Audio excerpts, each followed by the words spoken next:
Hello बच्चों, let's read the question. When cyclohexane is poured on water, it floats because. So option A is cyclohexane is in boat form. Option B, cyclohexane is in chair form. Option C, cyclohexane is in crown form. Option D, cyclohexane is less dense than water. First of all, हम ये discuss करेंगे कि इस question का जो की concept है वो क्या है. तो यहाँ पर हम डिस्कस करेंगे अबाउट साइक्लोहेक्सेन. तो साइक्लोहेक्सेन जो है ये नॉन पोलर हाइड्रोकार्बन होता है जिसका फॉर्मूला होता है C6H12 and it exist in various conformations जिसमें मोस्ट कॉमन होती है chair and boat form. Now I will explain the answer. तो यहाँ पर सबसे पहले हम बोट फॉर्म के बारे में डिस्कस करेंगे. तो यहाँ पर इस तरह से हम इसकी जो है बोट कंफर्मेशन बनाएंगे. तो इस तरह से एंड यहाँ पर हम हाइड्रोजन एटम्स शो करेंगे इस तरह से.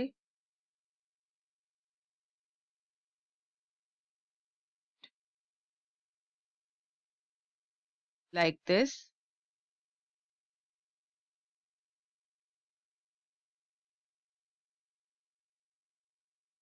तो ये क्या है boat form. Now I will explain the chair. तो चेयर फॉर्म बनाएंगे इस तरह से.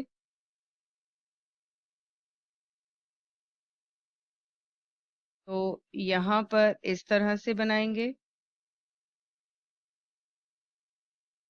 Like this. और इस तरह से हम हाइड्रोजन एटम्स जो हैं वो शो करेंगे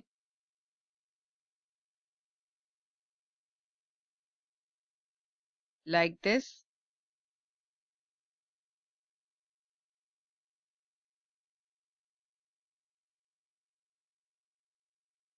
So this is the chair form. तो अब यहाँ पर इन दोनों कंफर्मेशंस में हम ये डिस्कस करेंगे कि जो बोट फॉर्म है या बोट कंफर्मेशन है इन साइक्लोहेक्सेन ये लेस स्टेबल होती है क्योंकि इनमें जो हाइड्रोजन एटम्स हैं उनमें फ्लैग पोल इंटरेक्शन ज्यादा होती है क्योंकि उनमें जो डिस्टेंस है वो कम होता है और उससे क्या होता है ज्यादा स्टेरिक हिंड्रेंस होती है और एक टॉर्जनल स्ट्रेन भी बनता है. तो जो हाइड्रोजन बोट के बो एंड स्टर्न पे होते हैं दे आर क्लोजर. जो बो और स्टर्न पोजीशन पे होते हैं वो हाइड्रोजन एटम जो होते हैं they are closer to each other जिससे एक रिपल्शन क्रिएट होती है और इस वजह से ये जो बोट कंफर्मेशन है ये लेस स्टेबल होती है. अगर हम देखें अबाउट चेयर कंफर्मेशन तो ये मोस्ट स्टेबल होती है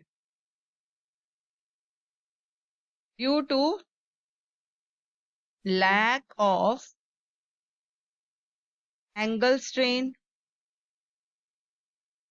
एंड टॉर्जनल स्ट्रेन. और जितने भी कार्बन एटम्स हैं इस कंफर्मेशन में दे आर स्टैगर्ड. वो स्टैगर्ड फॉर्म में होते हैं.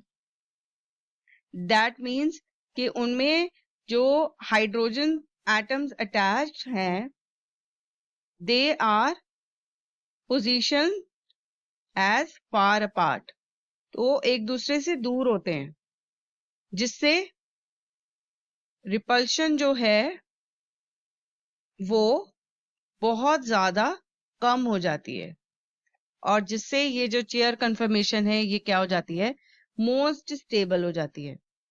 बट यहाँ पर अगर आप नोट करें तो ये दोनों चीजें जो है हमें अभी तक एक्सप्लेन नहीं कर पाई कि साइक्लोहेक्सेन वाटर पे फ्लोट क्यों करता है। तो इसका असली जो रीजन है वो ये है कि कोई भी चीज अगर वाटर पे फ्लोट कर रही है उसकी जो डेंसिटी है वो वाटर से कम होगी। तो अगर डेंसिटी देखें साइक्लोहेक्सेन की तो दैट इज 0.78 ग्राम पर सेंटीमीटर क्यूब, और अगर हम ये डेंसिटी किसकी है, साइक्लोहेक्सेन की, तो अगर हम डेंसिटी देखें वाटर की तो वाटर की डेंसिटी कितनी होती है, 1.0 ग्राम्स पर सेंटीमीटर क्यूब। इसका मतलब है कि साइक्लोहेक्सेन की डेंसिटी वाटर से कम होगी।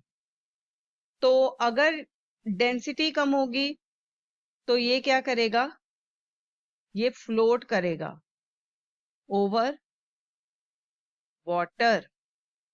तो दैट मीन्स अगर हम ऑप्शन को देखें तो ऑप्शन डी जो है that will be our correct answer. I hope you have understood this answer very well. Thanks for watching.